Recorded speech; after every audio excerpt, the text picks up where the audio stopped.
न ही अगले को समझ पाएंगे, केवल रजोगुण की वृत्ति में अपने जीवन की यात्रा करते रह जाएंगे। अंततः फिर इस संसार में आना पड़ेगा। और कदाचित तमोगुण से आप आवृत हैं तो आपके विचार ही वो नहीं बन पाएंगे जो विचार होने चाहिए। और भगवान का स्पष्ट निर्देश है, स्वभावस्तु प्रवर्तते। इस संसार में यदि कुछ चलता है तो आपके विचार चलते हैं, आपके भाव चलते हैं, आप सोच क्या रहे हैं। तो भगवत कृपा से आज गीता जी पर अपने प्रविष्ट हो रहे हैं, क्योंकि विद्यार्थी यहाँ हैं तो इनको थोड़ा लाभ हो जाएगा। अक्षरशः एक श्लोक से लेकर के अंत तक हम लोग क्रमशः चलेंगे, तो ध्यान रखिए। अब गीता जी आरंभ होती हैं, धृतराष्ट्र उवाच। धृतराष्ट्र जी ने प्रश्न किया संजय से, धर्मक्षेत्रे कुरुक्षेत्रे समवेता युयुत्सवः मामकाः पांडवाश्चैव किम कुरवत संजय। धृतराष्ट्र ने प्रश्न किया, हे संजय, धर्मक्षेत्र कुरुक्षेत्र में मामकाः, देखिए यही भेद उत्पन्न हो गया। माया कितनी जल्दी प्रभावित करती है। मामकाः पांडवाश्चैव, यहां पर धृतराष्ट्र जी से एक भूल हो गई। उन्होंने मामकाः कहा और क्या नाम से पांडवाः कहा, मेरे और पांडु के पुत्रों ने, जबकि राजा के हृदय में ये विचार नहीं होने चाहिए, भेद नहीं होना चाहिए। क्यों? माया का मूल रूप क्या है? मैं और मोर और तय माया, यही बस इन्हें जगत निकाया। मैं और मेरा, तू और तेरा, केवल ये दिमाग में आके बैठ जाए, इसी के बस में संसार को माया ने अपने बस में कर रखा है। तो देखिए माया कैसे स्वरूप अपना धारण कर रही है। मामकाः पांडवाश्चैव किम कुरवत, मेरे और पांडु के पुत्रों ने क्या प्रयास किया, हे संजय हमें बताओ। तब संजय ने उत्तर दिया, दृष्ट्वा तु पांडवानीकम व्यूढ़म दुर्योधनस्तदा। संजय कह रहे हैं, हे राजन, जिस समय आपके ज्येष्ठ पुत्र दुर्योधन ने पांडवों की बड़ी भारी सेना को देखा, आचार्य उपसंगम्य राजा वचन अब्रवीत, आचार्य द्रोणाचार्य के पास पहुंच करके और उनसे कहने लगा, पश्यैतां पांडुपुत्राणाम आचार्य महतीम चमूम। हे आचार्य, महतीम चमूम, इस बड़ी भारी सेना को आप देखिए। पांडुपुत्राणाम, जो पांडु पुत्रों का साथ लेकर के हमारे सामने खड़ी हुई है। व्यूढ़ाम द्रुपद पुत्रेण, और द्रुपद के पुत्र धृष्टद्युम्न जिसके सेनापति हैं, ऐसी सेना को आप देखिए। तब शिष्येण धीमता, क्योंकि आपके वह शिष्य हैं और बड़े धैर्यवान हैं, ऐसी व्यूहाकार खड़ी हुई इस सेना को आप देखिए। अत्र शूरा महेश्वासम, इस युद्ध में अत्र शूरा, बड़े बड़े शूरवीर खड़े हुए हैं। महेश्वासा, बड़े बड़े धनुष बाणों को लेकर के खड़े रहने वाले। भीम अर्जुन समायुधि, भीम और अर्जुन के समान युद्ध में स्थिर रहने वाले वीर खड़े हुए हैं। युयुधानो विराटश्च सात्विकिश्च पराजितः, जैसे युयुधान, विराट, द्रुपद आदि महारथी खड़े हुए हैं। धृष्टकेतुश्चेकितानः, धृष्टकेतु, चेकितान, काशीराजश्च वीर्यवान, और अत्यंत बलशाली काशीराज भी खड़े हुए हैं। पुरुजित कुंतीभोजश्च, कुंतीभोज, उत्तमौजाः शैव्यश्च नरपुंगवः, और नरों में श्रेष्ठ शैव्य भी सामने युद्ध में खड़े हुए हैं। युधामन्युश्च विक्रांत, युधामन्यु विक्रांत, उत्तमौजा, उत्तमौजाश्च वीर्यवान, सौभद्रो द्रौपदेयाश्च, सुभद्रा पुत्र अभिमन्यु, द्रौपदी के पांचों पुत्र, सर्व एव महारथाः, हे गुरुदेव ये सभी बड़े महारथी। अस्माकं तु विशिष्टाय आपने उस सेना को देख लिया, अब हमारी ओर जो विशेष योद्धा हैं उनके विषय में श्रवण करिए। अस्माकं तु विशिष्टाये तान निबोधत द्विजोत्तम। हे द्विजोत्तम, हमारी ओर के जो वीर खड़े हुए उनके विषय में आप जानिए। नायका मम सैन्यस्य संज्ञार्थं तान ब्रवीमिते। यहां बड़ी भूल कर गया दोबारा दुर्योधन, माने मेरे द्वारा आप सुनो। गुरु जी से यदि शिष्य इस प्रकार का कहने लगे, बर्ताव करने लगे, तो फिर वह परंपरा बिगड़ जाती है। उसको निर्देश देने की कोई आवश्यकता वहां नहीं थी, क्योंकि उस सेना के जो सेनापति थे वे भीष्म पितामह थे। एक सैनिक का अपने गुरु जी से इस प्रकार का वार्तालाप करना भी उस समय उचित नहीं था, परंतु दुर्योधन ने किया। तान ब्रवीमिति, मैं उनको आपके लिए कह रहा हूं, आप श्रवण करिए। भवान, एक तो आप, भीष्मश्च, भीष्म पितामह, कर्णश्च, महावीर कर्ण, कृपश्च, गुरुदेव कृपाचार्य, समितिंजय, जो कभी युद्ध में आज तक परास्त नहीं हुए, अश्वत्थामा, आपके पुत्र अश्वत्थामा, विकर्णश्च, मेरा भाई विकर्ण, सोमदत्तिस् तथैव च, और सोमदत्त का पुत्र भूरिश्रवा इस समय युद्ध में सामने हमारी ओर से खड़े हुए हैं।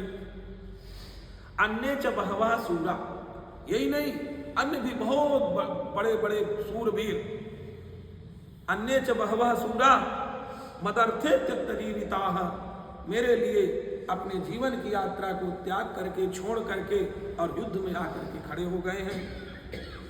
नाना शस्त्र प्रहरणाः सर्वे युद्ध विशारदाः, वो नाना प्रकार के शस्त्रास्त्रों को चलाने में बड़े ही निपुण, और सर्वे युद्ध विशारदाः, युद्ध के बड़े पंडित, ये सभी सामने हमारी ओर से भी खड़े हुए हैं। परंतु ध्यान रखिए आचार्य, अपर्याप्तम तदस्माकं बलम भीष्माभिरक्षितम, हम लोगों के लिए वो पर्याप्त नहीं है, हमारी सेना को जीतने के वो योग्य नहीं है। अपर्याप्तम तदस्माकं बलम भीष्माभिरक्षितम, क्योंकि हम लोग भीष्म जी के द्वारा सुरक्षित हैं। और पर्याप्तम तुदमे तेषां बलम भीमाभिरक्षितम। आचार्य ध्यान रखिए, हम लोग पर्याप्त हैं उनको विजय प्राप्त करने के लिए, वो भीमसेन के द्वारा सुरक्षित है। इतनी वार्ता चल ही रही थी कि भीष्म पितामह जो कौरवों के सेनापति थे, तस्य संजनयन हर्षम गुरु वृद्धा पितामह सिंहनादम विनद्योच्चै शंखम दधवौ प्रतापवान। वे महाप्रतापी भीष्म पितामह ने बड़ी जोर से एक प्रसन्नता देते हुए जोर से शंख ध्वनि आरंभ कर, शंख बजाया।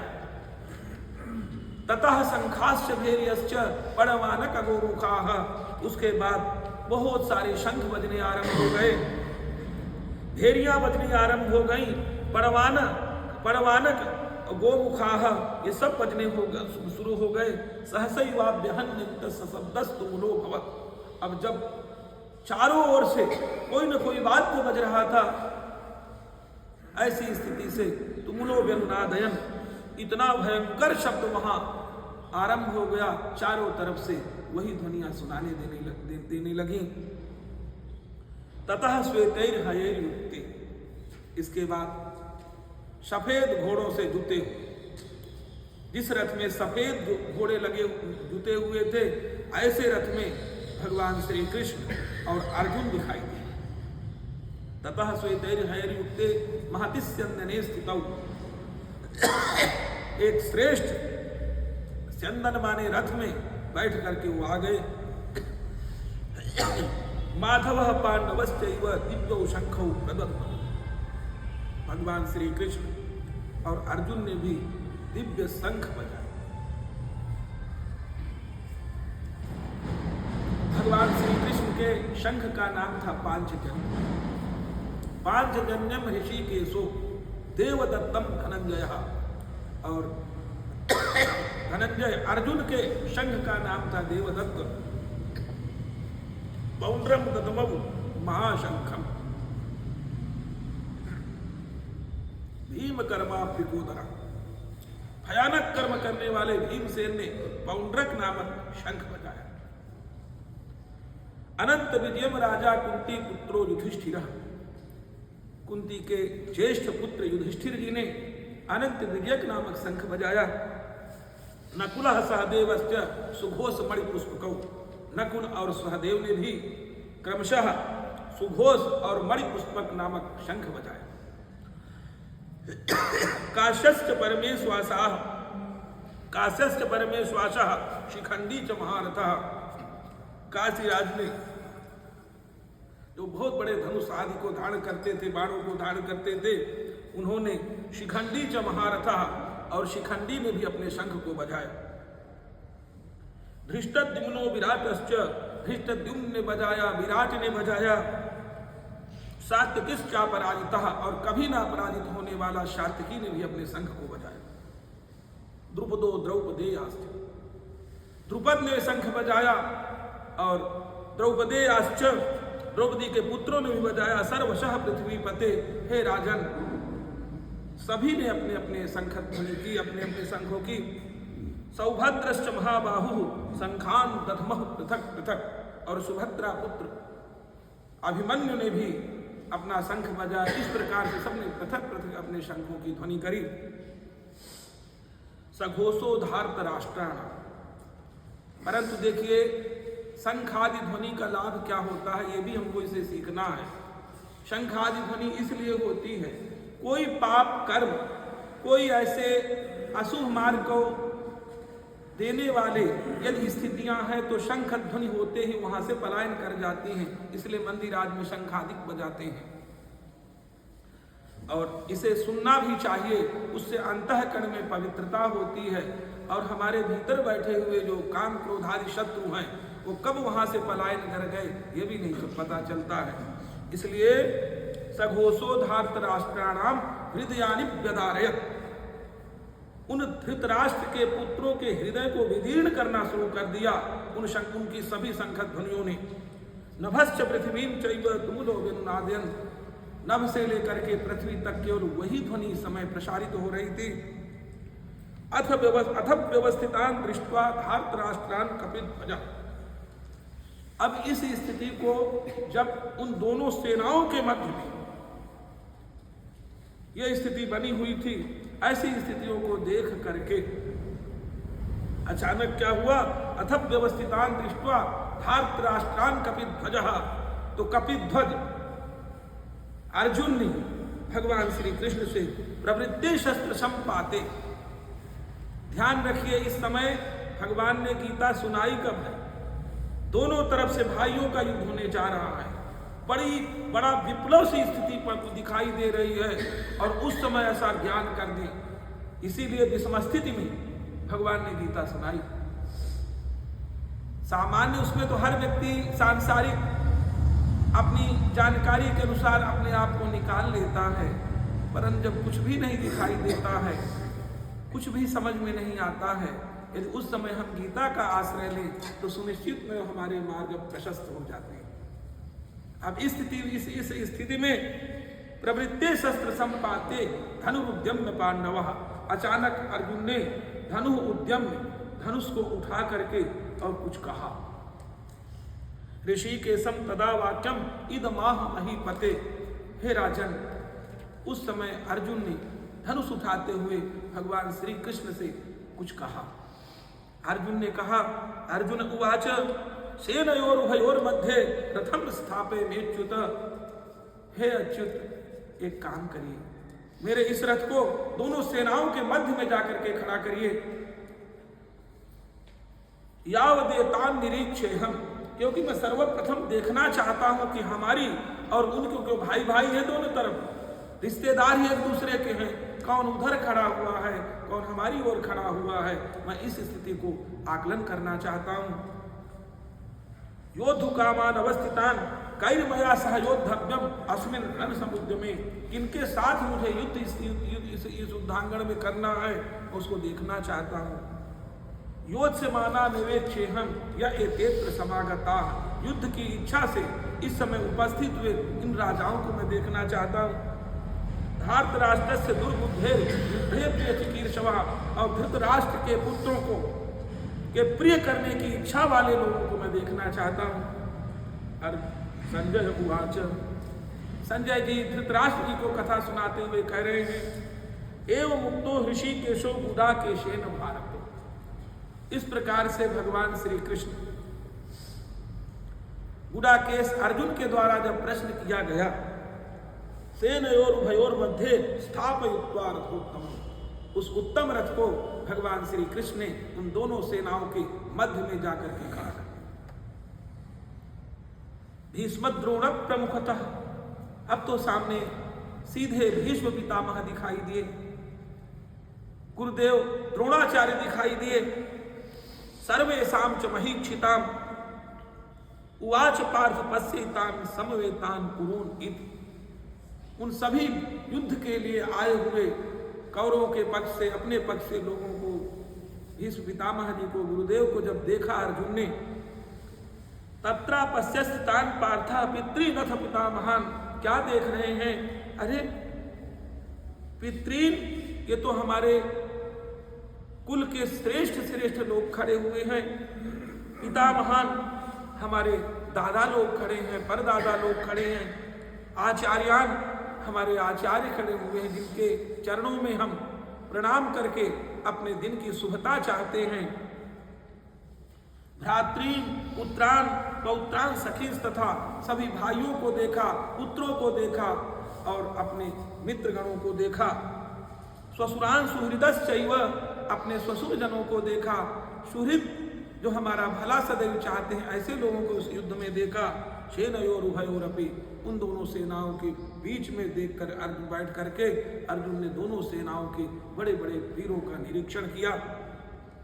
तान समीक्ष सकौन्तेय, अब तो क्या हुआ, अर्जुन ने जो ही ये स्थिति देखी, सर्वान बंधून अवस्थितान, अपने ही बंधु बांधवों को सामने खड़ा हुआ देखा, तो कृपया पर्याविष्टः, अर्जुन करुणा से भर गए और अत्यंत भीतर से मलिन स्थिति को प्राप्त होने लगे।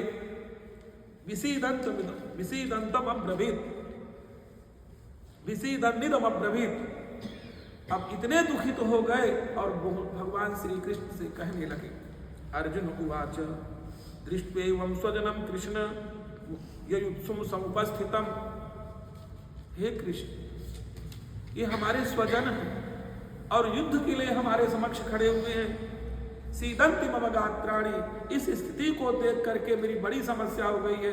मेरा जो शरीर है वो शिथिल होता जा रहा है, मेरे सारे अंग शिथिलता को प्राप्त हो रहे हैं। सीदंति मम गात्राणि मुखच्च परिशुष्यति, यही नहीं, मेरा मुख भी सूखा जा रहा है।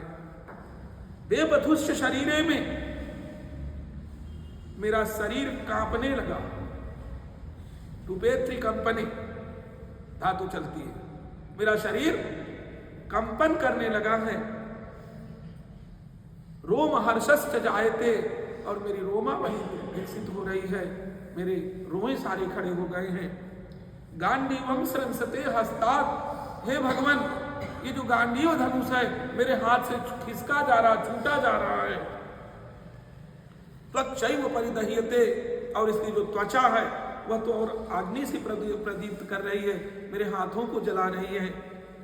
न च शक्नोम्य अवस्था, तुम सत्य तो बात यह है कि मैं खड़ा होने में वो सामर्थ्य नहीं रख रहा हूं, मैं खड़ा भी नहीं हो पा रहा हूं। भ्रमती वच में मना, हे भगवान, मेरा मन अत्यंत व्याकुल हो रहा है, भ्रमित हो चुका है, मुझे कुछ समझ में नहीं आ रहा है। न कांक्षे विजयम कृष्ण, हे कृष्ण, मुख्य बात तो ये है, अब मुझे विजय नहीं चाहिए। न कांक्षे विजयम कृष्ण न च राज्यम सुखानि च, मैं कोई राज्य भी अब नहीं चाहता हूँ, किसी प्रकार के सुख को भी नहीं चाहता हूँ। किन्नो राज्येन गोविंद, हे गोविंद, हम इस राज्य को लेकर के करेंगे भी क्या? किन्नो राज्येन गोविंद किम जीव भोगैर जीवितेन वा, और इसके लिए हम भोग करके जी करके करेंगे, भोगों के लिए जीने की हमारी आवश्यकता क्या है? ये शामर्थे कांक्षितम, सत्य बात तो यह है कि जिनके लिए हम राज्य चाहते हैं वो तो युद्ध में पहले ही सामने खड़े होकर के या वो हमें मार देंगे या हम उनको मार देंगे।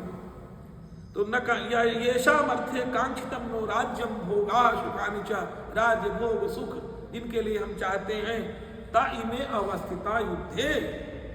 अरे वो तो युद्ध में यही सब सामने खड़े हुए हैं। प्राणास त्यक्त्वा धनानि च, इन्होंने तो प्राणों की इच्छा ही त्याग दी है और धन आदि का तो स्वाभाविक रूप से लोभ जा चुका है इनका।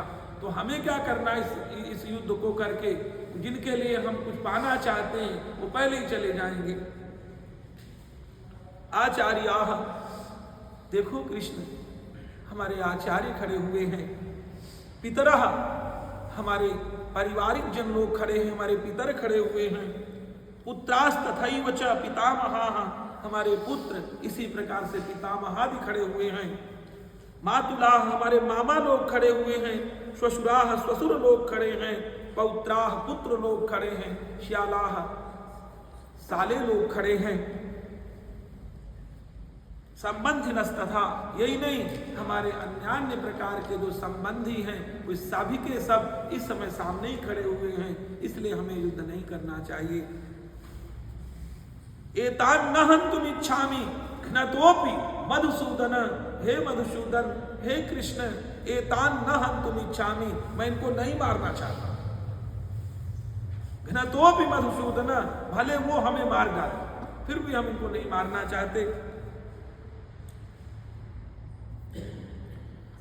अभी त्रैलोक्य राज्यस्य कि हेतोः किं नु मही कृते, अरे ये तो केवल कुरु राज्य को प्राप्त करने के लिए प्रयास हम लोग कर रहे हैं, त्रैलोक्य का राज्य भी यदि हमें प्राप्त हो रहा हो फिर भी हम युद्ध नहीं चाहते। निहत्य धार्तराष्ट्रान्नः का प्रीति स्यात् जनार्दन, जनार्दन भला इन पापी धृतराष्ट्र के पुत्रों को मारकर हमें प्रसन्नता भी क्या होगी और हम पाप से बंध जाएंगे। पापमेवाश्रये तस्मात् हत्वा हितानां ततायिनः, हे कृष्ण इनको मारने के बाद तो हम में और पाप चढ़ जाएंगे, इसलिए हम इनको मारना भी नहीं चाहते हैं।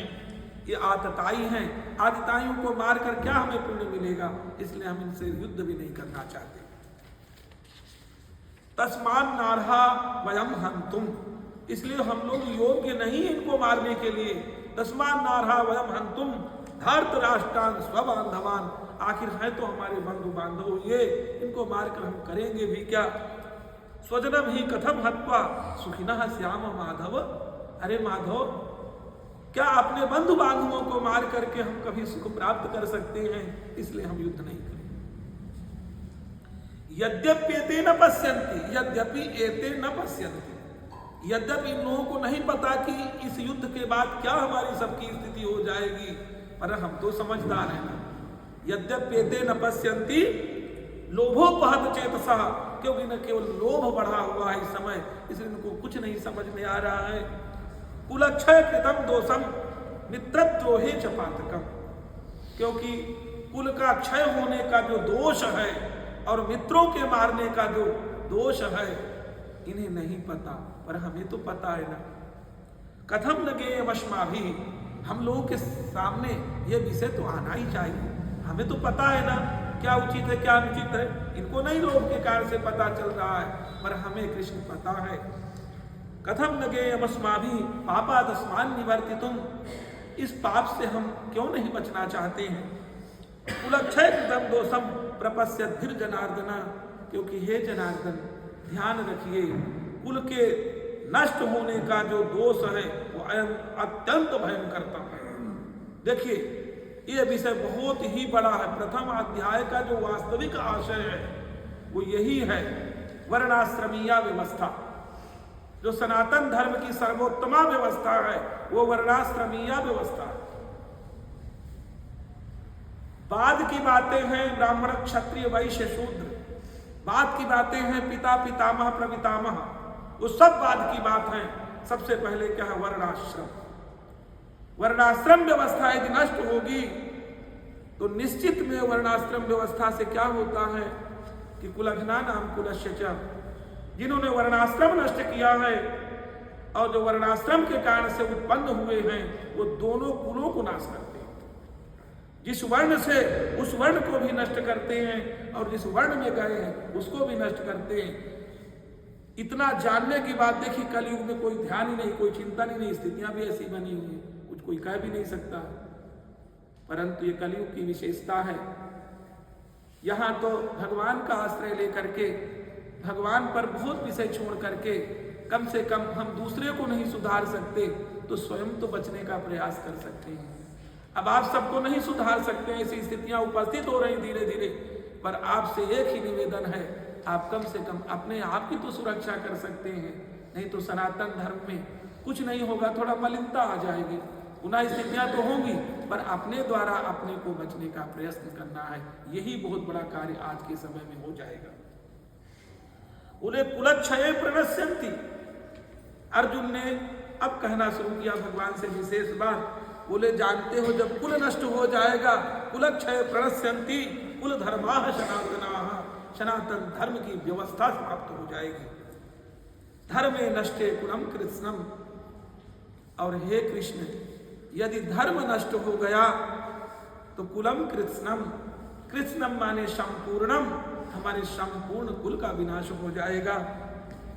अधर्मो अभिभवत्युत, यही नहीं इतना अधर्म बढ़ जाएगा कि किसी को कुछ नहीं पता होगा क्या उचित है क्या अनुचित है, यहां विवेक ही नष्ट हो जाएगा। अधर्म अभिभवात् कृष्ण प्रदुष्यन्ति कुल स्त्रियः, और हे कृष्ण अधर्म के बढ़ने से सबसे बड़ी भारी समस्या जो उपस्थित होगी, सर्वप्रथम प्रदुष्यन्ति कुल स्त्रियः, हमारे कुल की स्त्रियां जिनसे यह धर्म चलता है उनमें दोष उत्पन्न हो जाएगा। स्त्री सुदुष्टाशुभार्ष्णेय जायते वर्ण शंकर, और स्त्रियों के अधर्म से जायते वर्ण शंकर, वर्ण संकर उत्पन्न होने लगे। और वर्ण संकर का कार्य क्या है?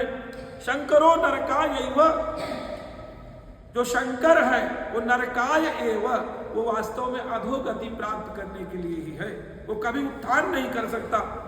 शंकरो नरकाय एव कुलघ्ना नाम तो कुलस्य च, जिस कुल को उसने जाकर नष्ट किया है और जिस कुल से जाकर के अपने कुल को नष्ट किया है, वो दोनों कुल नष्ट हो जाएंगे, सनातन धर्म विलुप्त होने लगेगा।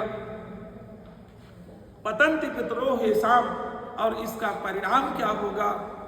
पतंति पितरो हेषाम, हमारे पितरों का पतन होने लगेगा।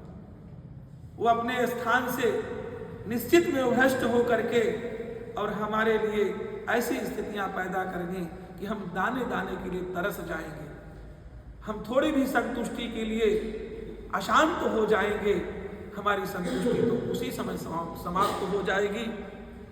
पतंति पितरो हेषाम गुप्त पिंडो दक्रिया, क्योंकि वर्ण संकर के द्वारा पितरों को कुछ प्राप्त नहीं होगा, केवल बातें।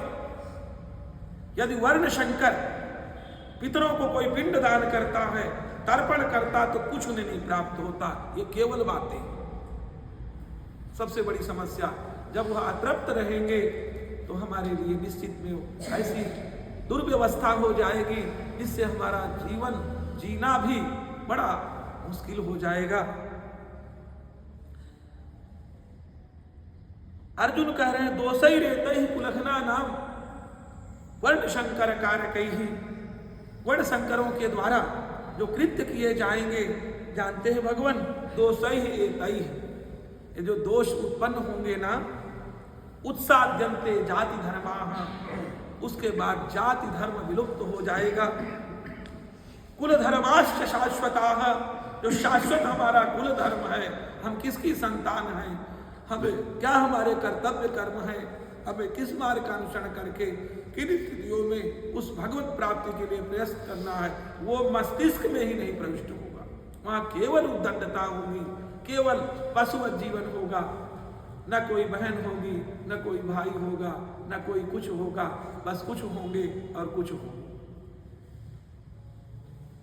उत्सन्न कुल धर्माणाम मनुष्याणाम जनार्दन, और जब अधर्म उत्पन्न हो जाएगा, अधर्म की वृद्धि हो जाएगी, मनुष्याणाम जनार्दन, इन मनुष्यों की हे जनार्दन, नरके अनियतम वासः, उसका सबसे बड़ा परिणाम क्या होगा कि सभी का जो वास है वो नरक में हो जाए। वास्तव में नरक और स्वर्ग आदि हमने नहीं देखा, लेकिन यही अनुमान लगाया जाता है जो इसी संसार में दुर्स्थिति में पड़े हुए हैं वो नरक का विचारे भोग कर रहे हैं, और इसी संसार में जो भगवत भजन आदि के माध्यम से, अपनी विद्यादि के माध्यम से, अपने कुलीनता के माध्यम से किसी प्रकार के सुख को भोग रहे हैं वो निश्चित में उस स्वर्ग स्थित होगा।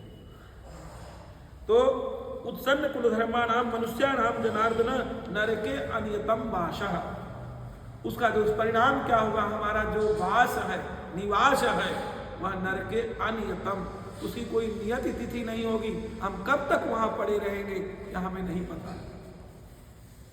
भवतीत्य अनुसुश्रुम, हे कृष्ण हमने ऐसा सुन रखा है।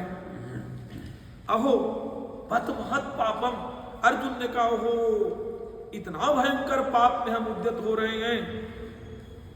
कर्तुम व्यवसिता वयम, हम लोग इस ऐसे कर्म में बताओ प्रवृत्त होने का प्रयास कर रहे हैं स्वाभाविक रूप से।